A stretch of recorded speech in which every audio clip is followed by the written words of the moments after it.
The Bible says in 1 Peter 3 verse 7, 1 ಪೇತ್ರ 3ನೇ ಅಧ್ಯಾಯ 7ನೇ ವಚನದಲ್ಲಿ ಸತ್ಯವೇದವು ಈ ರೀತಿ ಹೇಳುತ್ತೆ, you husbands in the same way live with your wives in an understanding way. ಅದೇ ರೀತಿಯಾಗಿ ಗಂಡಂದಿರೇ, ಸ್ತ್ರೀಯು ಬಲಹೀನಳೆಂಬುದನ್ನ ತಿಳಿದು ನಿಮ್ಮ ಹೆಂಡತಿಯರ ಸಂಗಡ ವಿವೇಕದಿಂದ ಇರ್ರಿ.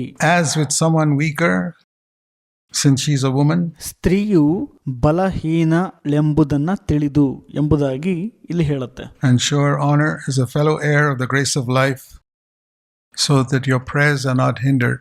ಅವರು ಜೀವದ ಕೃಪೆಯಲ್ಲಿ ನಿಮ್ಮೊಂದಿಗೆ ಬಾಧ್ಯರಾಗಿದ್ದಾರೆಂದು ತಿಳಿದು ಅವರಿಗೆ ಗೌರವವನ್ನ ಸಲ್ಲಿಸಿರಿ. ಹೀಗೆ ನಡೆದರೆ ನಿಮ್ಮ ಪ್ರಾರ್ಥನೆಗಳಿಗೆ ಅಡ್ಡಿ ಇರುವುದಿಲ್ಲ.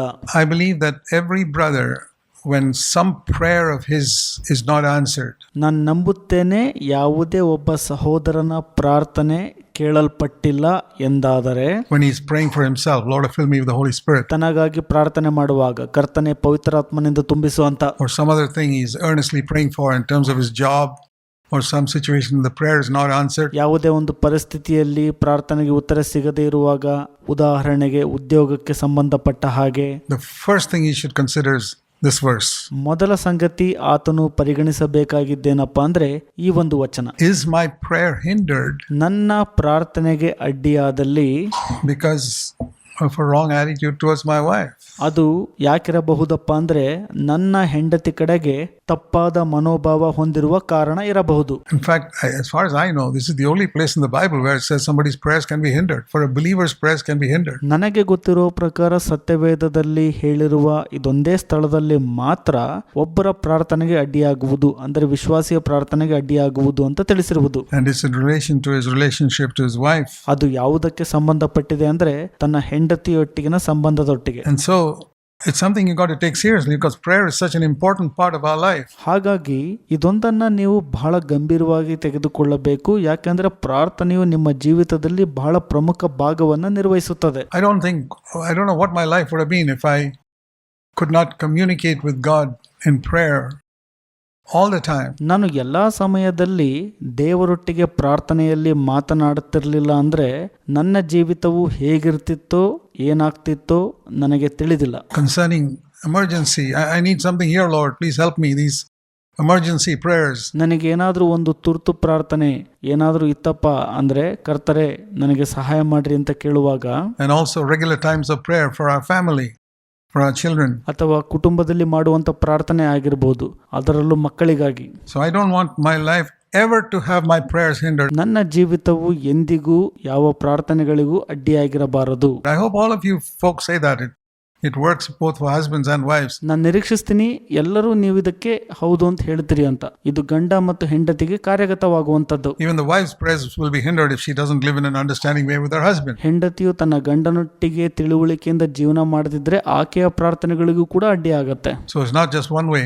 ಇದು ಕೇವಲ ಒಂದು ಮಾರ್ಗ ಮಾತ್ರ ಅಲ್ಲ. But think of that expression that your prayers should not be hindered. ನಿಮ್ಮ ಪ್ರಾರ್ಥನೆಗಳಿಗೆ ಅಡ್ಡಿಯಾಗಬಾರದು ಎನ್ನುವಂತ ಹೇಳಿಕೆಯನ್ನ ಪರಿಗಣಿಸಿರಿ. Take it seriously. ಇದನ್ನ ಗಂಭೀರವಾಗಿ ತೆಗೆದುಕೊಳ್ಳಿರಿ. Because I think many of us will have to admit that a lot of things we prayed for have not been answered. ನಾವೆಲ್ಲ ಕಂಡುಕೊಂಡಿರ್ತೀವಿ, ಅನೇಕ ಪ್ರಾರ್ಥನೆಗಳನ್ನ ನಾವು ಮಾಡುವಾಗ ಅದಕ್ಕೆ ಉತ್ತರವು ದೊರಕಿರುವುದಿಲ್ಲ. We want a life of total victory over sin and it hasn't come. ನಮ್ಮ ಜೀವಿತವು ಸಂಪೂರ್ಣ ಎಲ್ಲಾ ಪಾಪಗಳಿಗೆ ಜಯದಿಂದ ಕೂಡಿರಬೇಕು, ಅದಿನ್ನೂ ಬಂದಿಲ್ಲ. We want a life of continuous fullness of the Holy Spirit and we are not probably experiencing it. ನಮಗೆ ಅನುದಿನವೂ ಪವಿತ್ರಾತ್ಮನ ತುಂಬುವಿಕೆಯ ಜೀವಿತವು ಬೇಕಾಗಿದ್ದರೂ ಬಹುಶಃ ನಾವು ಅದನ್ನ ಅನುಭವಿಸುತ್ತಿಲ್ಲ. When we read God's word, we want revelation and we are not getting it and we are satisfied. ನಾವು ದೇವರ ವಾಕ್ಯವನ್ನ ಓದುವಾಗ ನಮಗೆ ಪ್ರಕಟಣೆಗಳು ದೊರಕಿಲ್ಲ ಅಂದ್ರೆ ಅದರಲ್ಲೇ ನಾವು ತೃಪ್ತರಾಗಿ ಬಿಟ್ಟಿರ್ತೀವಿ. We should not be satisfied. ನಾವು ಅದರಲ್ಲಿ ತೃಪ್ತರಾಗಬಾರದು. We should ask, why is my prayer hindered? ಯಾಕೆ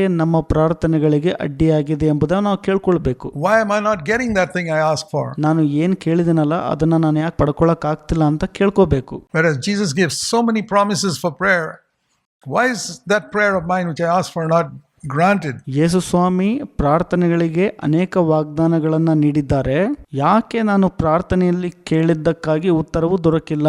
Perhaps I need to come to 1 Peter 3:7. ಒಂದು ವೇಳೆ ನಾನು 1 ಪೇತ್ರ 3:7 ಬರಬೇಕಾಗಿರಬಹುದು. Husband or wife, ಗಂಡ ಅಥವಾ ಹೆಂಡತಿ, is there something in our relationship which is hindering God answering prayer. ನಮ್ಮ ಸಂಬಂಧದಲ್ಲಿ ಏನೋ ಒಂದು ಪ್ರಾರ್ಥನೆಗೆ ಅಡ್ಡಿಯಾಗಿರಬಹುದು. Now, this is so important because in the Old Testament, there is zero importance given to husband-wife relationship. ಇದು ಬಹಳ ಪ್ರಮುಖವಾದದ್ದಾಗಿದೆ.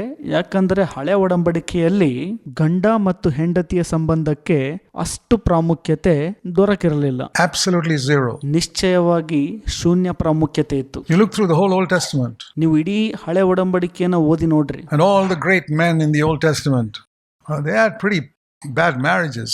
ನೀವು ಹಳೆ ಒಡಂಬಡಿಕೆಯಲ್ಲಿನ ದೊಡ್ಡ ವ್ಯಕ್ತಿಗಳ ಕುರಿತಾಗಿ ಓದಿ ನೋಡ್ರಿ.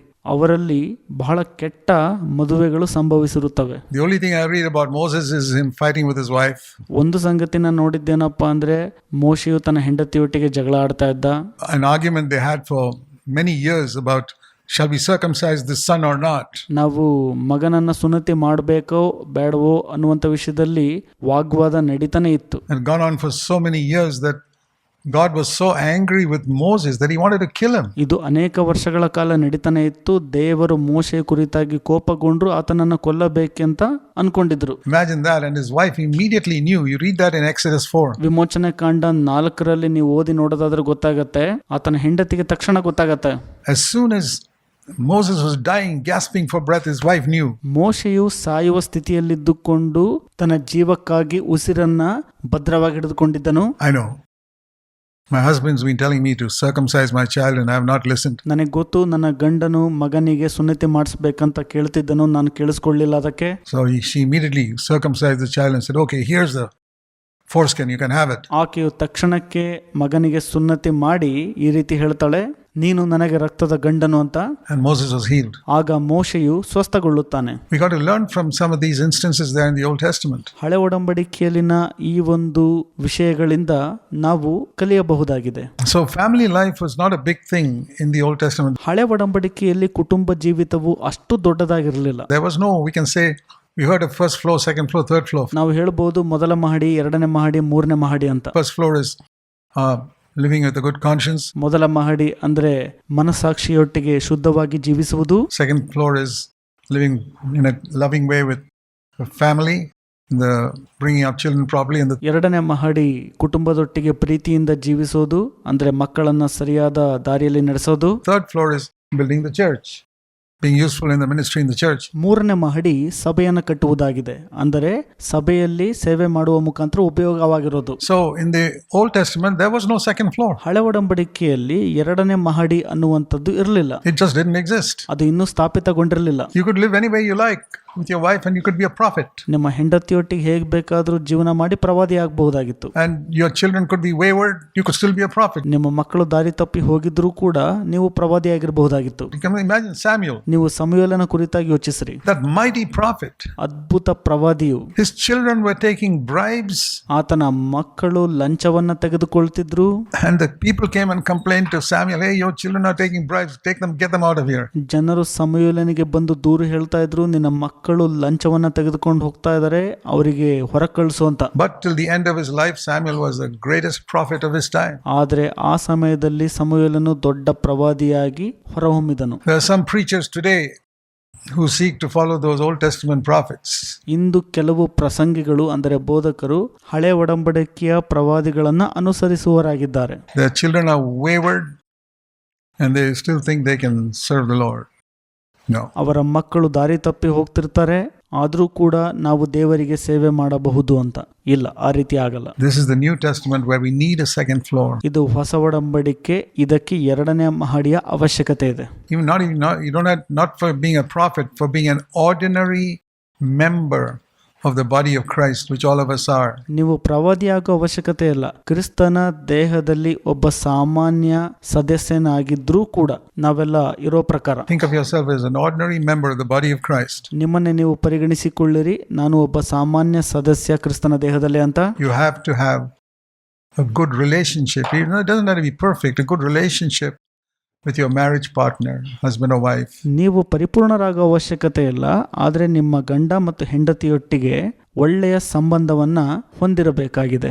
And really seek to bring up your children properly. ನಿಮ್ಮ ಮಕ್ಕಳನ್ನ ಕ್ರಮವಾಗಿ ಬೆಳೆಸುವುದನ್ನ ನೋಡಬೇಕಾಗಿದೆ ನೀವು. So here when it says Husbands, live with your wives in an understanding way. ಗಂಡಂದಿರೇ ನಿಮ್ಮ ಹೆಂಡತಿಯೊಟ್ಟಿಗೆ ವಿವೇಕದಿಂದ ವರ್ತಿಸಿರಿ ಅಂತ. What does that mean? ಅದರ ಅರ್ಥ ಏನು? I read this for years. I have to say, for many years I never understood what it meant. ಈ ವಚನವನ್ನ ನಾನು ಅನೇಕ ವರ್ಷಗಳ ಕಾಲ ಓದಿದೆ, ಆದರೆ ನನಗೆ ತಿಳಿದಿರಲಿಲ್ಲ ಅದರ ಅರ್ಥ ಏನು ಅಂತ. Till I saw it's written right there. ನಾನು ಇದನ್ನ ಓದುವಾಗ, ಅಂದ್ರೆ ನೋಡುವಾಗ ಅಲ್ಲೇ ಬರೆದಿತ್ತದು. What does it mean to live in an understanding way? What do I have to understand? ನಾನು ವಿವೇಕದಿಂದ ಅಂದ್ರೆ ಅರ್ಥ ಮಾಡಿಕೊಂಡು ಜೀವಿಸುವುದು ಅಂದ್ರೆ ಏನು ಹಾಗಾದ್ರೆ? Number one thing, it's written in the next phrase. ಮುಂದಿನ ಹೇಳಿಕೆಯಲ್ಲಿ ಅದು ಬರೆದಿದೆ. ಮೊದಲ ಸಂಗತಿ ಏನಪ್ಪಾ ಅಂದ್ರೆ, your woman, the wife, is weaker. ನಿಮ್ಮ ಹೆಂಡತಿಯು ಅಂದ್ರೆ ಸ್ತ್ರೀಯು ಬಲಹೀನಳು.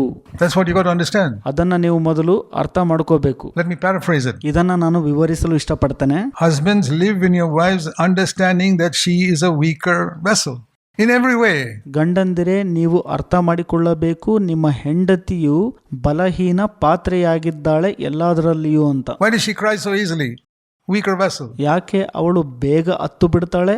ಯಾಕಂದ್ರೆ ಆಕೆಯು ಬಲಹೀನ ಪಾತ್ರೆಯು. Why can't she lift the suitcase that I can lift? Weaker vessel. ಯಾಕೆ ಆಕೆಯು ನನ್ನ ಹಾಗೆ ಸೂಟ್ ಕೇಸನ್ನ ಎತ್ಕೊಳ್ಳೋದಿಲ್ಲ? ಆಕೆ ಬಲಹೀನ ಪಾತ್ರೆ. Why can't she handle this problem the way I can handle it? Weaker vessel. ನಾನು ಸಮಸ್ಯೆಯನ್ನು ನಿರ್ವಹಿಸದ ರೀತಿ ಆಕೆ ಯಾಕೆ ನಿರ್ವಹಿಸ್ಲಿಕ್ಕಾಗಲ್ಲ? ಯಾಕೆಂದ್ರೆ ಆಕೆ ಬಲಹೀನ ಪಾತ್ರೆ. For everything where you have some criticism of your wife, get back here and say she is a weaker vessel. ಎಲ್ಲದರಲ್ಲಿ ಕೂಡ ನಿಮ್ಮ ಹೆಂಡತಿ ಬಗ್ಗೆ ನೀವು ಟೀಕೆಯನ್ನು ಹೊಂದಿದ್ರೆ ಅದರಿಂದ ಹಿಂದೆ ಬಂದು ಈ ರೀತಿಯಾಗಿ ಹೇಳುವವರಾಗಿರ್ರಿ, ನಿಮ್ಮ ಹೆಂಡತಿ ಬಲಹೀನ ಪಾತ್ರೆ ಎಂಬುದಾಗಿ. That's why I can handle it and she can't. ಅದಕ್ಕಾಗಿ ನಾನು ನಿರ್ವಹಿಸಲು ಶಕ್ತನಾಗಿರ್ತಾನೆ, ಆದರೆ ಆಕೆಗೆ ಆಗೋದಿಲ್ಲ. Husbands, recognize that always. Otherwise your prayers will be hindered. ಗಂಡಂದಿರೇ, ಇದನ್ನು ಯಾವಾಗಲೂ ಗ್ರಹಿಸಿಕೊಳ್ಳುವವರಾಗಿರ್ರಿ, ಇಲ್ಲವಾದಲ್ಲಿ ನಿಮ್ಮ ಪ್ರಾರ್ಥನೆಗಳಿಗೆ ಅಡ್ಡಿ ಇರುವುದು. So don't think, why isn't she as spiritual as me? ಯೋಚಿಸಬೇಡ್ರಿ ಈ ರೀತಿಯಾಗಿ, ನನ್ನ ರೀತಿಯಲ್ಲಿ ಯಾಕೆ ಈಕೆ ಆತ್ಮಿಕಳಾಗಿಲ್ಲ ಅಂತ. Why doesn't she control her emotions like I can? ಯಾಕೆ ನನ್ನ ಹಾಗೆ ಈಕೆ ಭಾವನೆಗಳನ್ನ ನಿಯಂತ್ರಿಸೋದಿಲ್ಲ ಅಂತ. Here's the answer. Weaker vessel, weaker vessel, weaker vessel. ಇಲ್ಲಿ ಅದಕ್ಕೆ ಉತ್ತರ ಇದೆ. ಆಕೆಯು ಬಲಹೀನ ಪಾತ್ರೆ, ಬಲಹೀನ ಪಾತ್ರೆ. I tell you, there'll be a lot more peaceful homes if we just follow scripture carefully. ನೀವು ವಚನಗಳನ್ನ ಬಹಳ ಎಚ್ಚರಿಕೆಯಿಂದ ಹಿಂಬಾಲಿಸೋದಾದ್ರೆ ಕುಟುಂಬದಲ್ಲಿ ಬಹಳ ಸಮಾಧಾನವು ಕೂಡಿರುತ್ತದೆ. Read it slowly, carefully. The answer is right there. Sometimes we don't see it.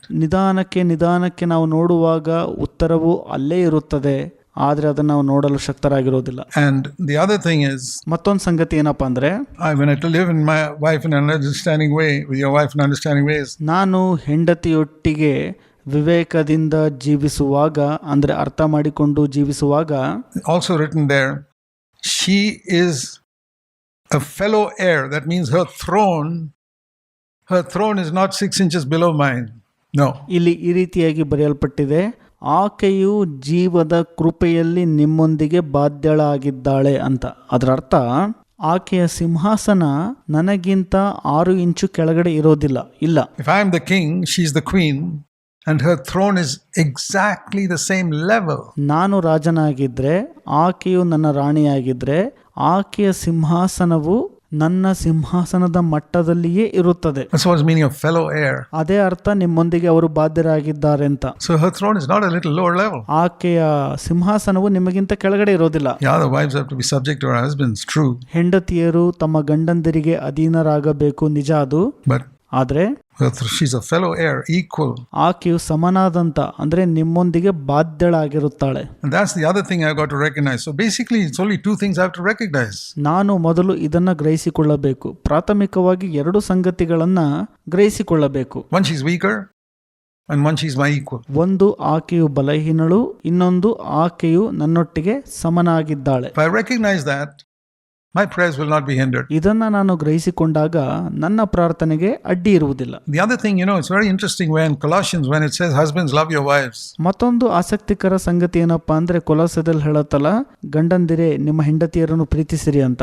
We can go to so many things about loving the wife, but here it says only one thing. ನಾವು ಹೆಂಡತಿಯನ್ನ ಪ್ರೀತಿಸುವುದಕ್ಕೆ ಸಂಬಂಧಪಟ್ಟ ಹಾಗೆ ಅನೇಕ ಸಂಗತಿಗಳಿಗೆ ಹೋಗಬಹುದು, ಆದರೆ ಇಲ್ಲಿ ಒಂದು ಸಂಗತಿ ಕುರಿತಾಗಿ ಹೇಳುತ್ತದೆ. Colossians 3:19, husbands love your wives and don't get bitter.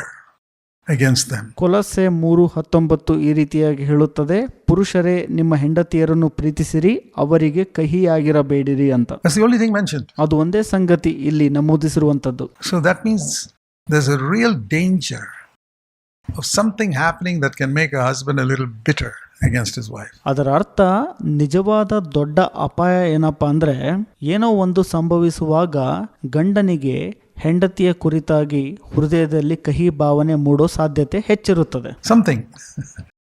Watch out for that. ಏನೋ ಒಂದು, ಅದನ್ನ ನೋಡುವವರಾಗಿರ್ರಿ. And ಮತ್ತು how shall we appreciate? ಹೇಗೆ ಅವರನ್ನ ನಾವು ಪ್ರಶಂಸಿಸುವುದು ಅಥವಾ ಅವರಿಗೆ ಮೆಚ್ಚುಗೆಯನ್ನು ವ್ಯಕ್ತಪಡಿಸುವುದು? Everything that we do must be genuine. ನಾವು ಮಾಡುವಂತ ಪ್ರತಿಯೊಂದು ನಿಜವಾಗಿರಬೇಕು. So if you appreciate your wife, I mean, if you just say that to her, you're beautiful and you're so nice and everything you do is good. ನಿಮ್ಮ ಹೆಂಡತಿಯನ್ನ ಪ್ರಶಂಸಿಸುವಾಗ ನೀನು ಸುಂದರಳು, ನೀನು ಒಳ್ಳೆಯವಳು, ನೀನು ಮಾಡುವಂತ ಪ್ರತಿಯೊಂದು ಕೂಡ ಉತ್ತಮವಾಗಿರುತ್ತದೆ ಎಂದು ಹೇಳುವಾಗ, it could be diplomacy, it could be a technique because you want something. ಅದು ನೀವು ಆಕೆಯಿಂದ ಏನೋ ಒಂದನ್ನ ಪಡೆದುಕೊಳ್ಳುವುದಕ್ಕೋಸ್ಕರ ಒಂದು ತಂತ್ರ ಆಗಿರಬಹುದು, or you want to make her happy. ಅಥವಾ ನೀವು ಆಕೆಯನ್ನು ಸಂತೋಷಪಡಿಸಲು ಇರಬಹುದು. Genuine appreciation, what the Lord has told me is, ನಿಜವಾದ ಪ್ರಶಂಸೆ ಕರ್ತರು ನನಗೆ ಹೇಳ್ಕೊಟ್ಟಿದ್ದೇನಪ್ಪ ಅಂದ್ರೆ, if you genuinely appreciate your wife, you must express your appreciation when she doesn't hear it. ನೀವು ನಿಮ್ಮ ಹೆಂಡತಿಯನ್ನ ನಿಜವಾಗಿಯೂ ಪ್ರಶಂಸಿಸುವುದಾದರೆ ಆಕೆಯು ಅದನ್ನು ಕೇಳಿಸಿಕೊಳ್ಳದ ಹಾಗೆ ನಿಮ್ಮ ಮೆಚ್ಚುಗೆಯನ್ನ ವ್ಯಕ್ತಪಡಿಸಬೇಕು. Of course, you must also tell her herself, appreciate anything she's done, say thank you. ಆಕೆ ಏನಾದರೂ ಮಾಡುವಾಗ ನೀವು ಕೃತಜ್ಞತೆ ಹೇಳುವವರಾಗಿರಬೇಕು ಮತ್ತು ಆಕೆಯನ್ನು ಪ್ರಶಂಸಿಸಬೇಕು ಕೂಡ. But what I mean is, ನಾನು ಹೇಳುವುದರ ಅರ್ಥ ಏನಪ್ಪಾ ಅಂದ್ರೆ, have you ever done this? I do it many times. ನೀವು ಯಾವತ್ತಾದ್ರೂ ಇದನ್ನ ಮಾಡಿದ್ದೀರಾ? ಅನೇಕ ಬಾರಿ ನಾನು ಇದನ್ನ ಮಾಡಿದ್ದೇನೆ.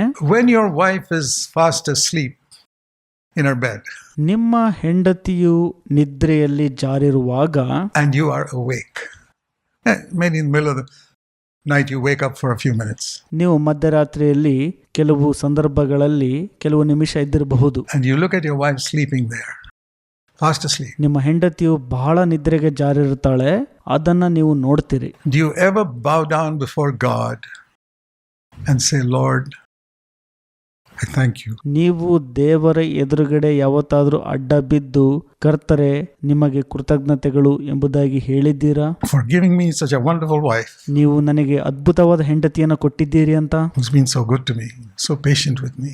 ಆಕೆಯು ಒಳ್ಳೆಯವಳಾಗಿದ್ದಾಳೆ, ನನ್ನೊಟ್ಟಿಗೆ ಬಹಳ ತಾಳ್ಮೆಯಿಂದ ಇದ್ದಾಳೆ ಅಂತ. Do that many times. When she doesn't hear it. ಅದನ್ನ ಅನೇಕ ಬಾರಿ ಮಾಡ್ರಿ, ಆಕೆ ಅದನ್ನ ಕೇಳಿಸ್ಕೊಳ್ಳೋದಿಲ್ಲ. But then you'll know that your appreciation is genuine before God. ಆಗ ಅದು ಗೊತ್ತಾಗತ್ತೆ, ದೇವರ ಎದುರುಗಡೆ ನಿಮ್ಮ ಪ್ರಶಂಸೆ ನಿಜವಾಗಿದೆ ಅಂತ. Then you will have fulfilled the scriptures. ಆಗ ನೀವು ವಚನವನ್ನ ಪೂರೈಸುವವರಾಗಿರುತ್ತೀರಿ. You will build that second floor. ಆಗ ನೀವು ಎರಡನೇ ಮಹಡಿಯನ್ನ ಕಟ್ಟುವವರಾಗಿರುತ್ತೀರಿ. Amen. ಆಮೆನ್.